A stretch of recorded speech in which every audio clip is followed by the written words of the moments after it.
किरत करने का सिंपल मतलब क्या है? किरत, देखिए किरत तो ना जी, किरत का मतलब है कि काम करना। सिंपल किरत करने को सिक्खी में, गुरमत में तरजीह नहीं दी गई। सिंपल जैसे काम कोई भी जीव कर रहा है, वो तो सारा संसार कर रहा है, पशु पंछी भी कर रहे हैं, और हमारे से बेटर किरत करते हैं वो। क्योंकि देखिए आप, वो ना तो अपना कोई अलग से मॉडर्न घर बनाते हैं।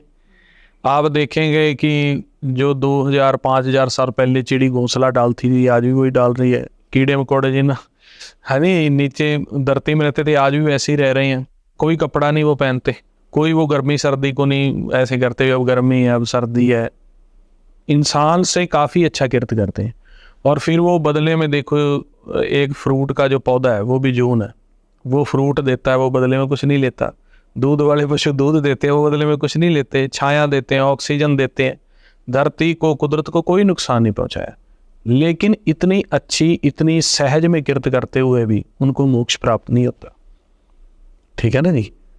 पशु पंछी किसी को कुछ नहीं कहते, अपने ही परिवार तक संबंध रखते हैं। शाकाहारी पशु पंछी भी हैं, मांसाहारी भी हैं, लेकिन उनको मोक्ष प्राप्त नहीं है, वो सिर्फ अपनी जिंदगी तक सीमित है।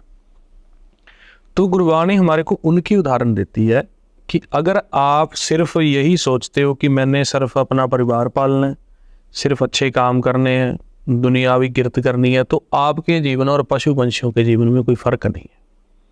आप धर्म की किरत करो। धर्म की किरत का ये मतलब नहीं है कि दान करो, लंगर लगाओ, पुण्य लगाओ। ठीक है, वो हमारे को करना चाहिए, क्योंकि वो एक इंसान की इंसानियत है या फर्ज है, वो तो हमने करना ही है। आप जहाँ तक भी अच्छा एक संसार के लिए, अपनी कम्युनिटी के लिए कर सकते हो तो करो। उन्होंने कहा है कि किरत करते हुए सच से मिलाप करना है, तो आपकी किरत आपका जीवन प्रमाण होगा। अगर आप अपने जीवन में रहते हुए, जैसे कोई गृहस्थी है, गृहस्थ में रहते हुए वो निरंकार के उस जोत से मिलाप कर लेता है, उस धाम में भी मिलाप कर लेता है जहाँ से हम आए हैं। अब आए तो हम जितना भी हैं, चाहे कोई किसी जात मजहब से रखता है, एक ही परिवार है, हम एक जोत से ही प्रकट हुए हैं। तो फिर उसकी गृहस्थ प्रवान होगी अगर वो धर्म की किरत करता है, कर्म कर रहा है और साथ साथ में वो धर्म भी कमा रहा है। जैसे नाम जप करते हुए वो कर्म कर रहा है, जब उसके नाम जप करते कमाई हो गई तो जो गुरमुख होता है उसकी ऐसी दिव्य दृष्टि हो जाती है कि उसको सभी तरफ वो जल की न्याय समाया हुआ प्रकाश, उसके दर्शन होते रहते हैं। उसको हर टाइम वो आवाज़ सुनती रहती है। तो जब वो आवाज़ को सुन रहा है, सामने सच को देख रहा है, नाम जप करते हुए वो किरत कर रहा है, वो प्रवान है। वो पशु पंछियों से ऊपर का जीवन जी रहा है।